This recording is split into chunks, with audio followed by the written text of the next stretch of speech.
Eighth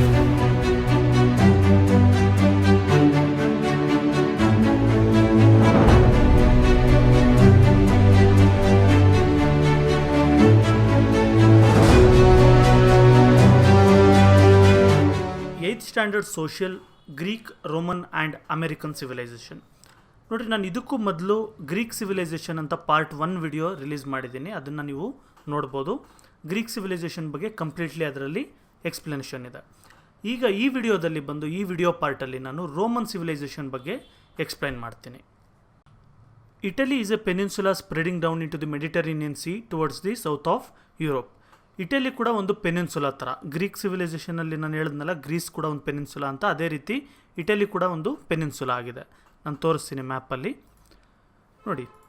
ನಾವು normally ಈಗ ನಾವು ಗ್ರೀಕ್ ಸಿವಿಲೈಸೇಷನ್ ಫೈಂಡ್ ಮಾಡುವಾಗ ಯಾವ ಥರ ಹೋದ್ವಿ, ಗ್ಲೋಬಲ್ಲಿ ನೋಡ್ಕೊಂಡು ಹೋದ್ವಿ. ಈ ಸೈಡ್ ಬರ್ತಾ ಬರ್ತಾ ವೆಸ್ಟ್ ಸೈಡ್ಗೆ ನೋಡಿ, ಇದೆಲ್ಲ ಮೆಸೊಪೊಟೇಮಿಯನ್ ಸಿವಿಲೈಸೇಷನ್, ಇಲ್ಲಿ ಈಜಿಪ್ಷಿಯನ್ ಸಿವಿಲೈಸೇಷನ್ ಬರುತ್ತೆ, ಇದು ಅನಾಟೋಲಿಯಾ ಅಂತ ಅಥವಾ ಟರ್ಕಿ, ಇಲ್ಲಿ ಗ್ರೀಕ್ ಸಿವಿಲೈಸೇಷನ್ ನೋಡಿದ್ರಲ್ಲ. ಅಲ್ಲಿಂದ ಒಂದು ಸ್ವಲ್ಪ ಮೇಲೆ ಬಂದರೆ ಟುವರ್ಡ್ಸ್ ವೆಸ್ಟ್ಗೆ ಅಲ್ಲಿಂದ ಇಟಲಿ ಕಾಣುತ್ತೆ ನಮಗೆ. ಈ ಇಟಲಿಯಲ್ಲಿ ಒಂದು ಚಿಕ್ಕ ಸಿಟಿ ಇದೆ ರೋಮ್ ಅಂತ, ಅಲ್ಲಿ ರೋಮನ್ ಸಿವಿಲೈಸೇಷನ್ ಸ್ಟಾರ್ಟ್ ಆಗಿದ್ದು. ಗೊತ್ತಾಗಿರ್ಬೇಕೀಗ ನಿಮಗೆ ಎಲ್ಲಿಗೆ ಬರಬೇಕಂತ. ಇಂಡಿಯಾಯಿಂದ ಟುವರ್ಡ್ಸ್ ವೆಸ್ಟ್ ಬಂದರೆ ಯುರೋಪಲ್ಲಿ ಇಟಲಿ ಅಂತ ಒಂದು ದೇಶ ಇದೆ, ಆ ದೇಶದೊಳಗೆ ಒಂದು ಚಿಕ್ಕ city. Alps mountain range is to the north of Italy and Alpine mountain ranges passes through the centre of Italy. ನೋಡಿ, ಇಟಲಿಯಲ್ಲಿ ಕೂಡ ನಮಗೆ ಯಾವ ರೀತಿ ಹಿಮಾಲಯ ಫುಲ್ ಕವರ್ ಆಗಿದೆ ನಾರ್ತ್ ಸೈಡ್ಗೆ, ಅದೇ ರೀತಿ ಇಟಲಿಗೂ ಕೂಡ ಇದು ಭೂಮಿ ಈ ಥರ ಸೊಟ್ಟ ಇರೋದಕ್ಕೆ ಹಿಂಗೆ ಇದು ಈ ಶೇಪಲ್ಲಿ ಬರುತ್ತೆ, ನಾರ್ತ್ಗೆ ಬರುತ್ತೆ ಈ ಬೆಟ್ಟಗಳು. ನಾರ್ತ್ ಸೈಡಲ್ಲಿ ಬಂದು ಆಲ್ಪ್ ಅಂತ ALP ಆಲ್ಪ್ಸ್ ಅಂತ ALPS ಆಲ್ಪ್ಸ್ ಮೌಂಟೇನ್ ರೇಂಜಸ್ ಅಂತ ಬರುತ್ತೆ. ಇದಿಷ್ಟು ಈ ಸ್ವಿಟ್ಜರ್ಲ್ಯಾಂಡೆಲ್ಲ ಅಲ್ಲೇ ಬರೋದು. ಓಕೆ, ಇದು ಮೇಲೆ ಬರುತ್ತೆ. ಮತ್ತು ಇದ್ರ ಇಟಲಿ ಮಧ್ಯದಲ್ಲಿ ಇಲ್ಲಿ ಕೂಡ ಒಂದು ಬೆಟ್ಟ ರೇಂಜಸ್ಗಳು ಹೋಗಿದೆ, ಆಲ್ಪೈನ್ ಅಂತ ಕರೀತಾರೆ, ALPINE. Rome is on the banks of the river Tiber. It is 25 kilometers away from the Mediterranean Sea. ನೋಡಿರಿ, ಇಲ್ಲಿ ಮೆಡಿಟರೇನಿಯನ್ ಸಿ ಅಂತ ಹೇಳಿದ್ರೆ ಇದು ನೋಡಿ, ಇದೆಲ್ಲ ಮೆಡಿಟರೇನಿಯನ್ ಸಿ ಅಂತ. ರೋಮನ್ ಭಾಷೆಯಲ್ಲಿ ಅವರು ರೋಮನ್ ಸಿ ಅಂತ ಕರೀತಾಯಿದ್ರು, ನಾವು ಇಂಡಿಯನ್ ಓಷನ್ ಅಂತ ಕರೆದ ಹಾಗೆ. ಈಗ ಎಲ್ಲಿದೆ ರೋಮ್? ನೋಡಿ, ರೋಮ್ ಫಸ್ಟ್ ಫೌಂಡ್ ಆಗಿದ್ದು ಬಂದು, ಅಥವಾ ರೋಮನ್ ಸಿಟಿ ಫೌಂಡ್ ಆಗಿದ್ದು ಬಂದು ಒಂದು ಟೈಬರ್ ಅಂತ ಒಂದು ನದಿ ಇದೆ, ಇದರಲ್ಲಿ ಹುಡುಕ್ತಾ ಇದ್ದೀನಿ, ಜಸ್ಟ್ ಸೆಕೆಂಡ್. ನೋಡಿ, ಇಲ್ಲಿ ಒಂದು ನದಿ ಹರ್ಕೊಂಡು ಹೋಗುತ್ತೆ ಈ ಥರ. ಈ ನದಿ ದಡದಲ್ಲಿ ಫೌಂಡ್ ಆಗೋದು ರೋಮ್ ಅನ್ನೋ ಸಿಟಿ. ನೋಡಿದ್ರೆ ಇಲ್ಲಿ ರೋಮ್ ಅಂದರೆ ಇಲ್ಲೊಂದು 7 ಬೆಟ್ಟಗಳಿದೆ, ಅಲ್ಲಿ ಅವೆಂಟೈನ್ ಅಂತ, ಪ್ಯಾಲೆಂಟೈನ್, ಆ ಥರ ಆ ಬೆಟ್ಟಗಳ ಮೇಲೆ ಅದು ಸಿಟಿ ಸ್ಟಾರ್ಟ್ ಆಗಿದೆ ಮೊದಲು. ಅದು ಸಮುದ್ರದ ದಡಕ್ಕೆ 25 ಕಿಲೋಮೀಟರ್ಸ್ ಒಳಗಿದೆ. In the plains between Alpines and the sea a tribe name Latins lived. ನೋಡಿರಿ, ಇಲ್ಲಿ ಒಂದು ಬೆಟ್ಟಗಳಿದೆ ಅಂತ ಹೇಳಿದ್ನಲ್ಲ ನಾನು, ಈ ಥರ ಬೆಟ್ಟಗಳು. ಈ ಬೆಟ್ಟಗಳಿಗೂ ಮತ್ತು ಈ ಕಡೆ ಸಮುದ್ರಕ್ಕೂ ಮಧ್ಯದಲ್ಲಿ ಬಂದು ಲ್ಯಾಟಿನ್ಸ್ ಅನ್ನೋ ಜನ ಇರ್ತಾರೆ. ನೋಡಿ, ಲ್ಯಾಟಿನ್ಸ್ ಅನ್ನೋ ಜನ ಅಂದರೆ ರೋಮ್ ಅವರು ಕೂಡ ಲ್ಯಾಟಿನ್ಸ್ ಆಗಿರ್ತಾರೆ.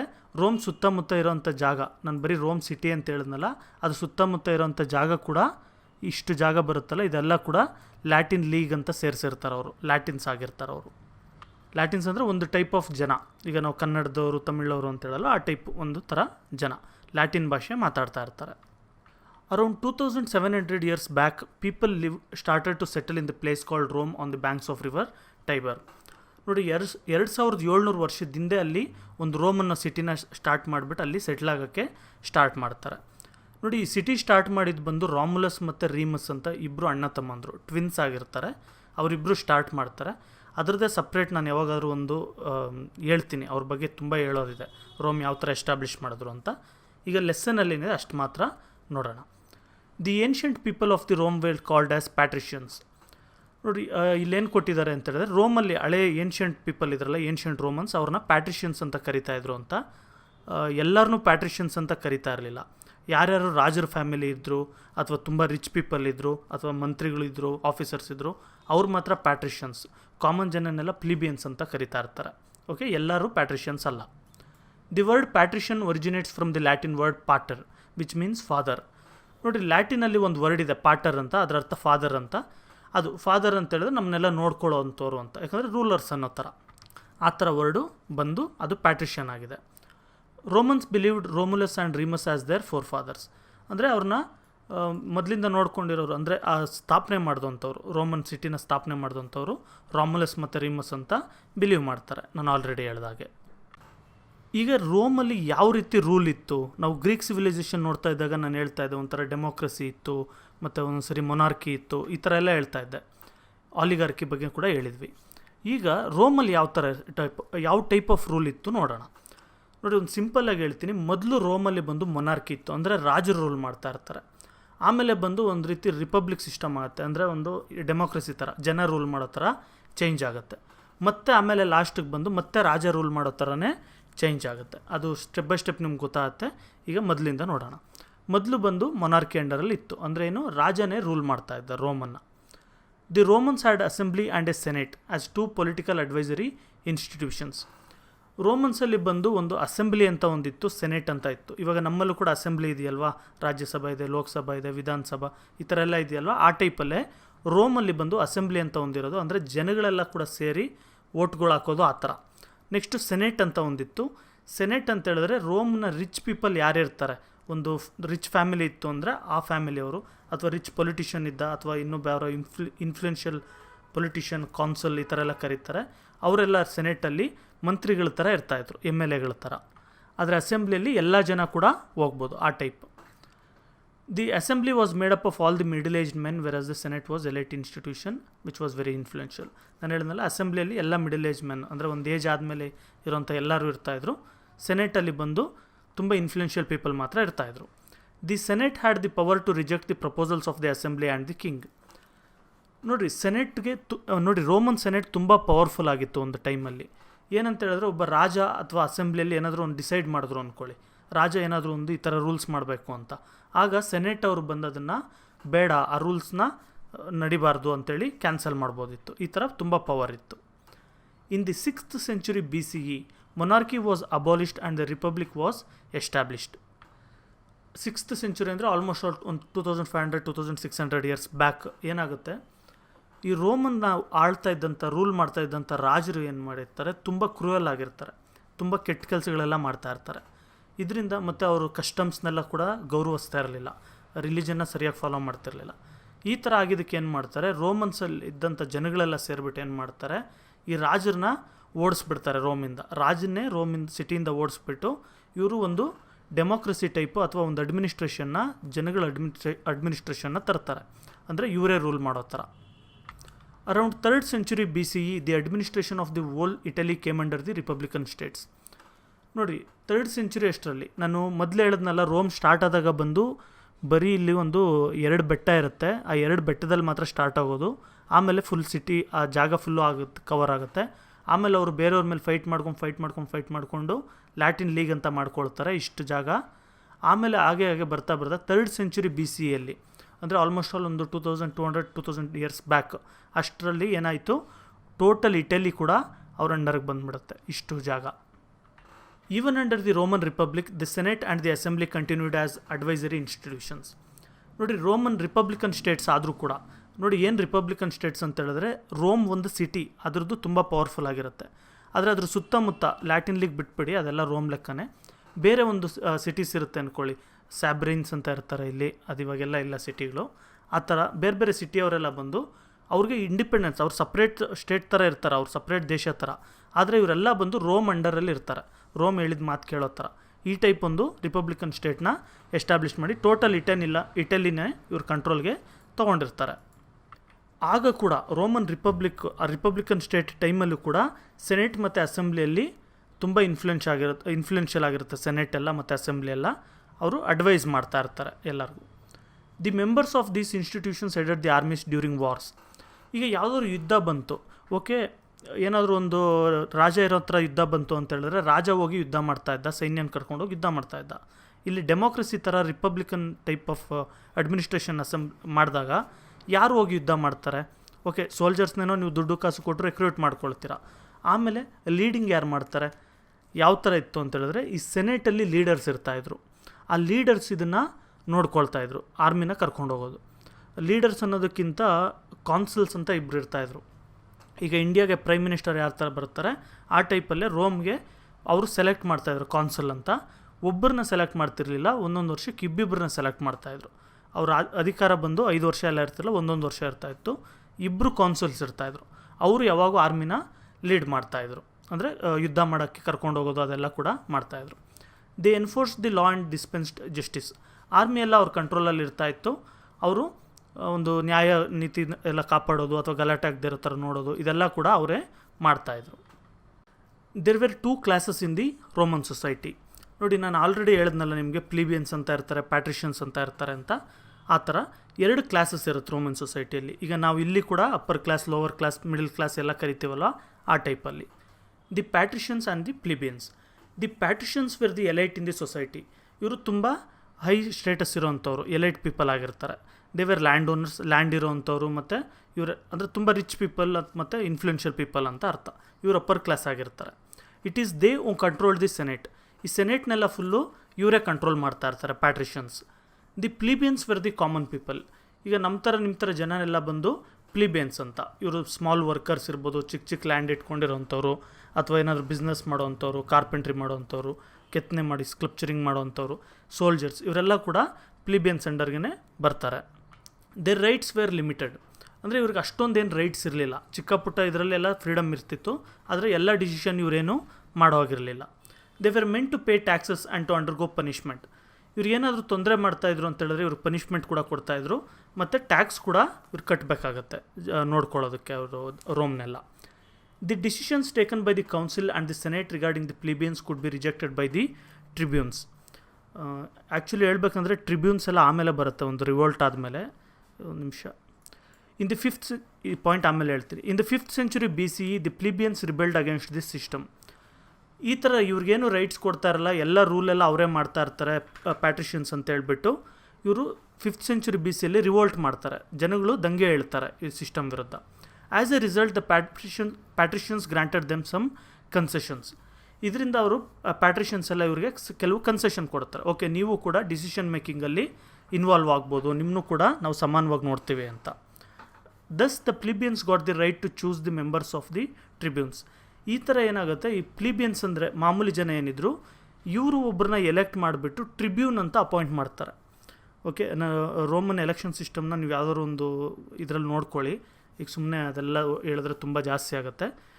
ನಾರ್ಮಲ್ ಎಲೆಕ್ಷನ್ ಥರ MLA ಎಲೆಕ್ಟ್ ಮಾಡಿದಾಗೆ, MP ಎಲೆಕ್ಟ್ ಮಾಡಿದಾಗೆ ಟ್ರಿಬ್ಯೂನ್ಸ್ನ ಎಲೆಕ್ಟ್ ಮಾಡ್ತಾಯಿದ್ರು ಈ ಪ್ಲಿಬಿಯನ್ಸ್ ಎಲ್ಲ ಸೇರಿ, ಕಾಮನ್ ಪೀಪಲ್ ಎಲ್ಲ. ಈ ಟ್ರಿಬ್ಯೂನ್ಸು ಸೆನೆಟಲ್ಲಿ ಹೋಗ್ತಾಯಿದ್ರು. ಇವ್ರದ್ದೇನು ಪವರ್ ಅಂತ ಹೇಳಿದ್ರೆ ಟ್ರಿಬ್ಯೂನ್ಸ್ದು, ಇವರು ಸೆನೆಟಲ್ಲಿ ಈ ಪ್ಯಾಟ್ರಿಷಿಯನ್ಸ್ ಎಲ್ಲ ಏನೇ ರೂಲ್ ಮಾಡಲಿ, ಈ ಟ್ರಿಬ್ಯೂನ್ ಅಪ್ರೂವ್ ಮಾಡಿದ್ರೆ ಮಾತ್ರ, ಈ ಟ್ರಿಬ್ಯೂನ್ಸ್ ಎಲ್ಲ ಓಕೆ ಮಾಡಿದ್ರೆ ಮಾತ್ರ ಅವರು ಆ ರೂಲ್ನ ಪಾಸ್ ಮಾಡ್ಬೋದು. ಇವಾಗ ಅವರೆಲ್ಲ ಮಾಡಿದ್ದೇನಾದರೂ ಟ್ರಿಬ್ಯೂನ್ಸ್ಗೆ ಇಷ್ಟ ಆಗಿಲ್ಲ ಅಂದ್ಕೊಳ್ಳಿ, ಆ ಲಾ ಎಲ್ಲ, ಆಗ ಅವ್ರು ಅದನ್ನು ಲಾ ಪಾಸ್ ಮಾಡೋಕ್ಕೆ ಆಗೋದಿಲ್ಲ. It was around this time that a rule based on Roman law was established. ಈ ಟೈಮಲ್ಲಿ ಒಂದು ರೋಮನ್ ಲಾ ಅನ್ನೋದನ್ನು ಎಸ್ಟಾಬ್ಲಿಷ್ ಮಾಡ್ತಾರೆ, ಒಂದು ಲಾ ಆ್ಯಂಡ್ ಆರ್ಡರ್ ಟೈಪಲ್ಲಿ, ರೂಲ್ ಬುಕ್ ಥರ. This provided awareness over their rights and learn to oppose the violation of their rights. ಇದರಿಂದ ಜನಗಳಿಗೇನು ಗೊತ್ತಾಗ್ತಾ ಬಂತು, ಅವ್ರ ರೈಟ್ಸ್ ಏನಿದೆ ಮತ್ತು ವೈಲೇಷನ್, ಅವ್ರ ರೈಟ್ಸ್ ಕೊಟ್ಟಿಲ್ಲ ಜನಗಳು ಅಥವಾ ಪ್ಯಾಟ್ರಿಷಿಯನ್ಸ್ ಎಲ್ಲ ಅವ್ರ ರೈಟ್ಸ್ ಕೊಟ್ಟಿಲ್ಲ ಅಂದರೆ ಏನು ಮಾಡಬೇಕು, ಅದ್ರ ಬಗ್ಗೆ ಕೂಡ ಅದರಲ್ಲಿ ಇತ್ತು. ಈಗ ರೋಮನ್ಸ್ದು ಪೊಲಿಟಿಕಲ್ ಸಿಸ್ಟಮ್ ನೋಡಿದ್ವಿ. ಈಗ ರೋಮನ್ಸ್ ಯಾವ ರೀತಿ ಎಕ್ಸ್ಪ್ಯಾಂಡ್ ಮಾಡಿದ್ರು, ವಾರ್ ಯಾವ ಥರ ಮಾಡ್ತಾಯಿದ್ರು, ಅದ್ರ ಬಗ್ಗೆ ಕೂಡ ನೋಡೋಣ. ಈ desire for expansion exposed the Romans into newer conflicts. ನೋಡಿ, ಯಾವುದೇ ಒಂದು ದೇಶ, ಯಾವುದೇ ಒಂದು ಎಂಪೈರ್ ಇರ್ಬೋದು, ಅದು ಎಕ್ಸ್ಪ್ಯಾಂಡ್ ಮಾಡ್ಕೊಂಡು ಹೋಗ್ತಾ ಇರುತ್ತೆ. ಇವಾಗ ಇಂಡಿಯಾದಲ್ಲೂ ಅಷ್ಟೇ, ಒಂದು ಚಿಕ್ಕ ಎಂಪೈರ್ ಹೊಯ್ಸಳ ಇತ್ತು ಅಂದರೆ ಅವ್ರು ನೆಕ್ಸ್ಟ್ ಇನ್ನೂ ಒಂದು ಪಕ್ಕದಲ್ಲಿರೋದೆಲ್ಲ ಆಕ್ಯುಪೈ ಮಾಡ್ಕೊಂಡು ಬೆಳೀತಾ ಇರ್ತಾರೆ. ಅದೇ ರೀತಿ ರೋಮ್ ಕೂಡ ಏನು ಮಾಡುತ್ತೆ, ಅದು ಸುತ್ತ ಇರೋ ಜಾಗನ ಆಕ್ಯುಪೈ ಮಾಡ್ತಾ ಇಟಲಿ ಫುಲ್ ಆಕ್ಯುಪೈ ಮಾಡುತ್ತೆ. ನೆಕ್ಸ್ಟ್ ಇಟಲಿ ಜೊತೆಗೆ ಈ ಕಡೆ ಕಾರ್ತೇಜ್ ಜೊತೆ ಮತ್ತು ಈ ಕಡೆ ಸ್ಪೈನ್ ಇದೆಲ್ಲ ಕೂಡ ಆಕ್ಯುಪೈ ಮಾಡುತ್ತೆ. ಎಷ್ಟು ದೊಡ್ಡದಾಗಿ ಬೆಳೆಯುತ್ತೆ ರೋಮ್ ಅಂದರೆ, ಒಂದು ಚಿಕ್ಕ ಸಿಟಿ ನೋಡಿ, ಇಲ್ಲಿ ಮ್ಯಾಪಲ್ಲಿ ತೋರಿಸ್ತೀನಿ. ಇಷ್ಟೂ ಫ್ರಾನ್ಸು, ಜರ್ಮನಿಲಿ ಕೂಡ ಅರ್ಧ, ಅದು ಆಮೇಲೆ ಸ್ವಲ್ಪ ಬಾರ್ಡರ್ಸ್ ಚೇಂಜ್ ಆಗ್ತಾ ಇರುತ್ತೆ, ಅದರಿಂದ ಅರ್ಧ ತೊಗೊಳ್ತೀನಿ. ಇಲ್ಲಿಂದ ಹಿಡಿದು ಇಲ್ಲಿ ಇಂಗ್ಲೆಂಡಲ್ಲಿ ಹೇಡ್ರಿಯನ್ ವಾಲ್ ಅಂತ ಬರುತ್ತೆ, ಅದರಲ್ಲಿ ಅರ್ಧ ಇಂಗ್ಲೆಂಡ್ ಅಷ್ಟು. ಈ ಸ್ಪೈನ್ ಇರ್ಬೋದು, ಈ ನಾರ್ತರ್ನ್ ಆಫ್ರಿಕಾ ಇಷ್ಟು ಜಾಗ, ಮತ್ತು ಇಲ್ಲಿ ಈಜಿಪ್ಟ್ ಇರ್ಬೋದು, ಮತ್ತು ಮಿಡಲ್ ಈಸ್ಟು, ಈ ಅನೆಟೋಲಿಯಾ ಅಂತ ಕರೀತಾರೆ, ಅಥವಾ ಟರ್ಕಿ ಈಗ ಹೊಸದಾಗೆ, ಈ ಜಾಗ. ಮತ್ತು ಇಲ್ಲಿ ಬಂದರೆ ಗ್ರೀಸ್ ಅಂತ ಹೇಳಿದ್ನಲ್ಲ, ಗ್ರೀಕ್ ಸಿವಿಲೈಸೇಷನ್ ಇದ್ದಂಥ ಜಾಗ, ಈ ಜಾಗಗಳು. ಇಲ್ಲಿ ಥ್ರೇಷಿಯಾ ಅಂತ ಕರೀತಾ ಇರ್ತಾರೆ ಹಳೆ ಕಾಲದಲ್ಲಿ. ಇದು ಈ ಎಲ್ಲ ಜಾಗನ ಇಷ್ಟು ಜಾಗನ ಈ ಒಂದು ಸಣ್ಣ ರೋಮು ರೂಲ್ ಮಾಡೋಕ್ಕೆ ಸ್ಟಾರ್ಟ್ ಮಾಡುತ್ತೆ. ಅಷ್ಟು ಎಕ್ಸ್ಪ್ಯಾಂಡ್ ಮಾಡಿಕೊಂಡು ಹೋಗುತ್ತದು. ಮೊದಲು ಈ ಥರ ಎಕ್ಸ್ಪ್ಯಾಂಡ್ ಮಾಡೋಕ್ಕೆ ಸ್ಟಾರ್ಟ್ ಮಾಡಿದಾಗ ಏನಾಗುತ್ತೆ, they battled with Carthage, a coastal town in North Africa. ಈಗ ಈ ಥರ ನೋಡಿ, ಒಂದು ಇಟಲಿ ಫುಲ್ಲು ಆಕ್ಯುಪೈ ಮಾಡ್ಕೊಂಡಿರ್ತಾರೆ. ಆ ಟೈಮಲ್ಲಿ ಏನಾಗುತ್ತೆ, ಇಲ್ಲಿ ಕಾರ್ತೇಜ್ ಅಂತ ಒಂದು ಸಿಟಿ ಇರುತ್ತೆ. ಈ ಜಾಗದಲ್ಲಿ ಇವಾಗೇನಿದೆ ಇಲ್ಲಿ ಕಾರ್ತೇಜ್ ಅಂತ ಆ ಕಾಲದಲ್ಲಿ ಒಂದು ಸಿಟಿ ಇರುತ್ತೆ. ಇಲ್ಲಿ ಅಥವಾ ಇಲ್ಲಿ ಎಕ್ಸಾಕ್ಟ್ ನನಗೆ ಗೊತ್ತಿಲ್ಲ. ಆ ಜಾಗದಲ್ಲಿ ಅವ್ರ ಜೊತೆ ಫೈಟ್ ಮಾಡ್ಕೊಳ್ತಾರೆ. Sicily was A fertile area. ನೋಡಿ, ಸಿಸಿಲಿ ಅನ್ನೋದು ಬಂದು ಫರ್ಟೈಲ್ ಏರಿಯಾ. ಈ ಜಾಗ ಇದೆಯಲ್ಲ, ಇದನ್ನು ಸಿಸಿಲಿ ಅಂತ ಕರಿತೀವಿ. The Romans fought for this control of this area for 118 years. ಈ ಸಿಸಿಲಿನ ಕಂಟ್ರೋಲ್ ಮಾಡಬೇಕು ಅಂತ ರೋಮನ್ಸ್ ಬಂದು 118 ವರ್ಷ ಫೈಟ್ ಮಾಡ್ತಾರೆ. ಒಂದು ಕಾರ್ತೇಜ್ ಜೊತೆ ಫೈಟ್ ಮಾಡ್ತಾರೆ ಇವ್ರ ಜೊತೆ, ಇನ್ನೊಂದು ಬಂದು ಗ್ರೀಸ್ ಜೊತೆ ಕೂಡ ಫೈಟ್ ಮಾಡ್ತಾರೆ. These wars are refer to as Punic wars. Carthage ಜೊತೆ ಇವರು 2 ಯುದ್ಧ ಮಾಡ್ತಾರೆ. ಫಸ್ಟ್ ಪ್ಯೂನಿಕ್ ವಾರ್ ಮತ್ತು ಸೆಕೆಂಡ್ ಪ್ಯೂನಿಕ್ ವಾರ್ ಅಂತ 2 ಯುದ್ಧಗಳು ಮಾಡ್ತಾರೆ. ಅವೆರಡನ್ನೂ ಸೇರಿ ಪ್ಯೂನಿಕ್ ವಾರ್ಸ್ ಅಂತ ಕರೀತಾರೆ. The Carthaginians were defeated in this war. ಈ ಯುದ್ಧದಲ್ಲಿ ಬಂದು ಕಾರ್ತೇಜನ್ಸ್ನ ಸೋಲಿಸ್ತಾರೆ Romans. By the early 1st century BCE the Romans had conquered Greece, parts of Asia and Egypt. 1st century BCE ಅಷ್ಟರಲ್ಲಿ, ಆಲ್ಮೋಸ್ಟ್ ಆಲ್ ಜೂಲಿಯಸ್ ಸೀಸರ್ ಹುಟ್ಟೋಕೆ ಒಂದು ಸ್ವಲ್ಪ ವರ್ಷದ ಮೊದಲಷ್ಟರಲ್ಲಿ ಇದಿಷ್ಟು ಜಾಗನ ಆಲ್ಮೋಸ್ಟ್ ಆಲು ರೂಲ್ ಮಾಡೋಕ್ಕೆ ಸ್ಟಾರ್ಟ್ ಮಾಡಿಬಿಡ್ತಾರೆ. ಇಷ್ಟು ಜಾಗ ಅಲ್ಲ, ಫಾರ್ ಎಕ್ಸಾಂಪಲ್ ಇಷ್ಟು ಜಾಗ ಮಾತ್ರ, ಇಲ್ಲಿಂದ ಇಲ್ಲಿಗೆ, ಓಕೆ, ಇಷ್ಟು ಬರುತ್ತೆ ಈ ಥರ. ಮತ್ತು ಸ್ಪೈನಲ್ಲೂ ಕೆಲವು ಪಾರ್ಟ್ಸು, ಆಮೇಲೆ ನಾರ್ತ್ ಆಫ್ರಿಕಾದಲ್ಲಿ ಕೆಲವು ಪಾರ್ಟ್ಸು. ಈಜಿಪ್ಟನ್ನ ಡೈರೆಕ್ಟಾಗಿ ರೂಲ್ ಮಾಡ್ತಾ ಇರಲಿಲ್ಲ. ಈಜಿಪ್ಟಲ್ಲಿ ಇವರು ಫ್ರೆಂಡ್ಸ್ ಇರ್ತಾರೆ ಅದು. ಮತ್ತು ಗ್ರೀಸ್ನ ಕೂಡ ಕೆಲವು ರೂಲ್ ಮಾಡೋಕ್ಕೆ ಸ್ಟಾರ್ಟ್ ಮಾಡಿಬಿಡ್ತಾರೆ. ಗ್ರೀಸ್ನ ಮತ್ತು ಅನೆಟೋಲಿಯಾ, ಇಲ್ಲಿ ಪಾಂಟಸ್ ಅಂತೆಲ್ಲ ಬರುತ್ತೆ, ಈ ಜಾಗ ಇದಿಷ್ಟು ಕೂಡ ರೂಲ್ ಮಾಡೋಕ್ಕೆ ಸ್ಟಾರ್ಟ್ ಮಾಡಿರ್ತಾರೆ. ಎಷ್ಟರಲ್ಲಿ? 1st century BCE, ಅಂದರೆ 2100 years back. Conquests and victories had enabled Rome to acquire vast wealth and riches. ಈ ಕಾಂಕ್ವೆಸ್ಟ್ ಅಂದರೆ ಬೇರೆ ಮೇಲೆ ಯುದ್ಧ ಮಾಡೋದು, ಅಲ್ಲಿ ಗೆಲ್ಲೋದು, ಇದರೆಲ್ಲದರಿಂದ ಏನಾಗುತ್ತೆ, ರೋಮ್ಗೆ ತುಂಬ ರಿಚ್ ಆಗಿಬಿಡುತ್ತೆ. ರೋಮ್ ಅಂದರೆ ಏನು, ಈಗ ಹೊರಗಡೆ ಹೋಗಿ ಇವರು ದಾಳಿ ಮಾಡ್ತಾರೆ, ಅಲ್ಲಿರೋ ಗೋಲ್ಡು ಸಿಲ್ವರ್ ಎಲ್ಲ ಕೂಡ ಇವರು ತಂದುಬಿಡ್ತಾರೆ. ಈ ಥರ ಫೈಟ್ ಮಾಡ್ತಾ ತುಂಬ ರಿಚ್ ಸಿಟಿಯಾಗಿ ಅಥವಾ ಒಂದು ರಿಚ್ ಎಂಪೈರ್ ಆಗಿ ಬೆಳೆಯುತ್ತೆ. Rome won over a lot of gold and innumerable slaves. ರೋಮಲ್ಲಿ ಫುಲ್ಲು ಗೋಲ್ಡ್ ಎಲ್ಲ ತುಂಬ ಜಾಸ್ತಿ ಇರುತ್ತೆ ಇವ್ರ ಹತ್ರ, ಯಾಕಂದರೆ ತುಂಬ ಎಲ್ಲ ಕಡೆಯಿಂದ ಲೂಟಿ ಮಾಡ್ಕೊಂಬಂದಿರ್ತಾರೆ. ಜೊತೆಗೆ ಇವ್ರ ಹತ್ರ ತುಂಬ ಜನ ಸ್ಲೇವ್ಸ್ ಇರ್ತಾರೆ. ನೋಡಿರಿ, ಸ್ಲೇವ್ಸ್ ಅಂದರೆ ಏನು ಅಂದರೆ, ನಾನು ಎಷ್ಟೋ ಸರಿ ಹೇಳಿದ್ದೀನಿ, ಒಂದು ಹಸು ಥರ ಎಮ್ಮೆ ಥರ ಅವ್ರನ್ನ ಕೊಂಡ್ಕೊಂಡು ಬರ್ತಾರೆ. ಇವ್ರು ಅವ್ರ ಹತ್ರ ಕೆಲಸ ಮಾಡಿಸ್ತಾನೆ ಇರ್ತಾರೆ. ಸಾಯೋವರೆಗೂ ಕೆಲಸ ಮಾಡ್ತಾ ಇರಬೇಕು. ಸಂಬಳ ಕೊಡೋಲ್ಲ, ಏನಿಲ್ಲ, ಊಟ ಒಂದು ಹಾಕ್ತಾರೆ. ಇವ್ರಿಗೆ ಇಷ್ಟ ಬಂದರೆ ಹೊಡಿಬೋದು, ಸಾಯಿಸ್ಬೋದು, ಏನು ಬೇಕಾದ್ರೂ ಮಾಡ್ಬೋದು, ಯಾರೂ ಕೂಡ ಕೇಳಲ್ಲ.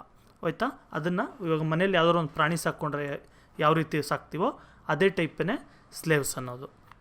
ಆದರೆ ಎಲ್ಲ ಸ್ಲೇವ್ಸ್ನೂ ಏನು ಈ ಥರ ಕೆಟ್ಟದಾಗೆ ಏನು ಟ್ರೀಟ್ ಮಾಡ್ತಾ ಇರಲಿಲ್ಲ. ಕೆಲವು ಸ್ಲೇವ್ಸ್ನ ಕೆಟ್ಟದಾಗೂ ಟ್ರೀಟ್ ಮಾಡ್ತಾ ಇರ್ತಾರೆ, ಮತ್ತು ಕೆಲವು ಸ್ಲೇವ್ಸ್ನ ತುಂಬ ಚೆನ್ನಾಗೂ ಟ್ರೀಟ್ ಮಾಡ್ತಾ ಇರ್ತಾರೆ. ಕೆಲವು ಸ್ಲೇವ್ಸ್ ಹತ್ರ ಒಡಿಸ್ಕೊಳ್ತಾ ಇರ್ತಾರೆ, ಟೀಚರ್ಸ್ ಟೈಪ್ ಅಪಾಯಿಂಟ್ ಮಾಡ್ತಾ ಇರ್ತಾರೆ ಸ್ಲೇವ್ಸ್ನ. ಈ ಥರ ಎಲ್ಲ ಕೂಡ ನಡೆದಿದೆ. Rome not only had patricians and plebeians but also had slaves. ನಾನು ಹೇಳಿದ್ರೆ ಸ್ಲೇವ್ಸ್ ಇದ್ದರು. The slaves did not have the rights of citizenship. ಇವ್ರಿಗೆ ಸಿಟಿಸನ್ಶಿಪ್ ಇರಲಿಲ್ಲ, ಅಂದರೆ ವೋಟ್ ಮಾಡೋ ಥರ ಇರಲಿಲ್ಲ ಇವರಿಗೆ. ಆದರೆ ಸಿಟಿಸನ್ಶಿಪ್ನ ಇವರು ತೊಗೊಳ್ಬೋದಿತ್ತು. ಯಾವ ಥರ ಅಂದರೆ, ತುಂಬ ಚೆನ್ನಾಗಿ ಕೆಲಸ ಮಾಡಿದ್ರೆ, ಅವ್ರ ಬಾಸ್ಗೆ ಅಥವಾ ಓನರ್ಗೆ ತುಂಬ ಇಷ್ಟ ಆದರು ಅಂದರೆ ಇವ್ರಿಗೆ ಫ್ರೀಡ್ ಮ್ಯಾನ್ ಅಂತ ಮಾಡ್ತಾರೆ. ಅಂದರೆ ನೀನು ಸ್ಲೇವ್ ಅಲ್ಲ, ಇನ್ನು ಫ್ರೀ ಆಗಿರ್ತೀಯ ಅಂತ, ನೀನು ಆರಾಮಾಗಿ ಹೊರಗಡೆ ಹೋಗಿ ಕೆಲಸ ಮಾಡ್ಬೋದು ಅಂತ ಆ ಥರ ಕೊಡ್ತಾಯಿದ್ರು. ಅವ್ರಿಗೆ ಸಿಟಿಸನ್ಶಿಪ್ ಸಿಗ್ತಿರ್ಲಿಲ್ಲ ಆ ಫ್ರೀಡ್ ಮ್ಯಾನ್ಗೆ. ಅವ್ರ ಮಕ್ಕಳು ಮೊಮ್ಮಕ್ಕಳು ಏನಿರ್ತಾರೆ ಅವರೆಲ್ಲ ಕೂಡ ಇಮಿಡಿಯೇಟಾಗಿ ರೋಮನ್ ಸಿಟಿಸನ್ಸ್ ಆಗ್ತಾಯಿದ್ರು. They were the private property of their owners. ನಾನು ಹೇಳಿದ್ಮೇಲೆ ಇವರೆಲ್ಲ ಪ್ರೈವೇಟ್ ಪ್ರಾಪರ್ಟಿ ಥರ, ಹಸು ಎಮ್ಮೆ ಥರ ಟ್ರೀಟ್ ಮಾಡ್ತಾಯಿದ್ರು. Slaves were also sold. ಸ್ಲೇವ್ಸ್ನ ಬೇರೆ ಕಡೆಗೆ ಸೇಲ್ ಮಾಡೋದು, ಆ ಥರ ಎಲ್ಲ. ಓಕೆ, ನಿಮ್ಗೆ ಇಲ್ಲೊಂದು ಡೌಟ್ ಬರ್ಬೋದು, ಸ್ಲೇವ್ಸ್ನ ಎಲ್ಲಿಂದ ತರ್ತಾಯಿದ್ರು, ಹೆಂಗೆ ಅವ್ರನ್ನ ಬೇರೆ ಕಡೆ ಸೇಲ್ ಮಾಡೋದು ಅಂದರೆ, ಎಲ್ಲಾದರೂ ಒಂದು ಸ್ಟಾರ್ಟ್ ಮಾಡಬೇಕಲ್ಲ.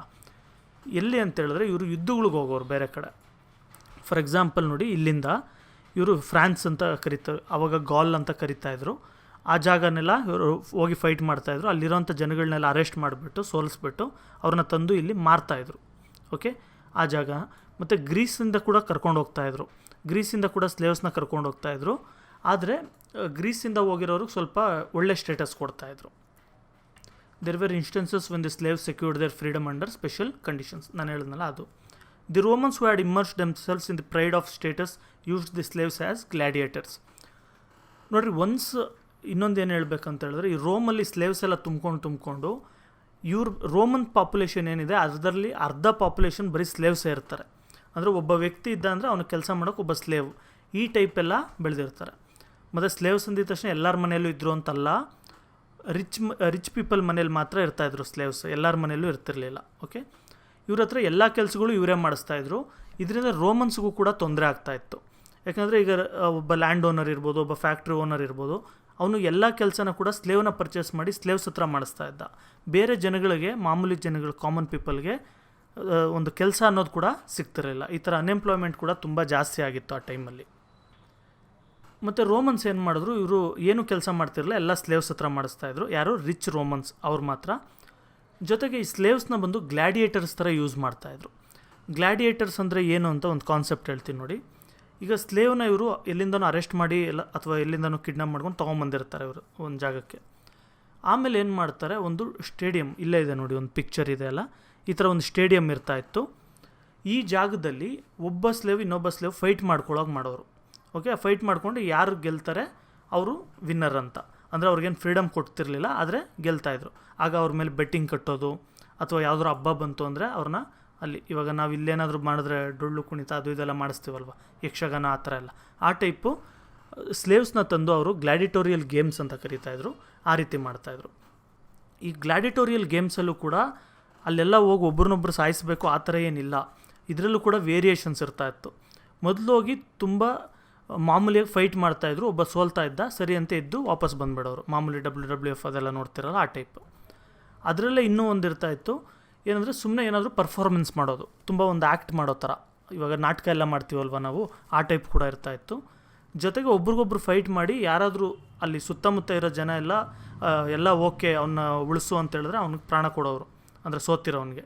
ಅಕಸ್ಮಾತ್ ಅವರೆಲ್ಲ ಅವನ್ನ ಸಾಯಿಸು ಅಂತೆಲ್ಲ ಜೋರಾಗಿ ಕೂಗೋದು ಅದೆಲ್ಲ ಮಾಡಿದ್ರು ಅಂದರೆ, ಸ್ಟೇಡಿಯಮಲ್ಲಿ ಚೀರ್ ಮಾಡ್ತಾರಲ್ಲೆಲ್ಲ ಆ ಟೈಪ್ ಮಾಡಿದ್ರು ಅಂದರೆ ಅವನ್ನ ಸಾಯಿಸೋರು. ಈ ಥರ ಕೂಡ ಇರ್ತಾಯಿತ್ತು. ಇದ್ರ ಜೊತೆಗೆ ಬಂದು ಅನಿಮಲ್ಸ್ನ ಕೂಡ ಬಿಡ್ತಾಯಿದ್ರು. ಅಂದ್ರೇನು, ಒಬ್ಬ ವ್ಯಕ್ತಿನ ಒಂದು ಲಯನ್ ಬಿಡ್ತಾಯಿದ್ರು, ಒಬ್ಬ ವ್ಯಕ್ತಿನ ಬಿಡ್ತಾಯಿದ್ರು, ಮನುಷ್ಯನ. ಇವರಿಬ್ಬರು ಫೈಟ್ ಮಾಡೋ ಥರ. ಈ ಥರ ಎಲ್ಲ ಕೂಡ ಗ್ಲ್ಯಾಡಿಯೇಟರ್ ಕಾಂಬ್ಯಾಟ್ಸು ತುಂಬ ನಡೀತಾ ಇತ್ತು. They assumed a combat of gladiators from the ಆಂಫಿಥಿಯೇಟರ್.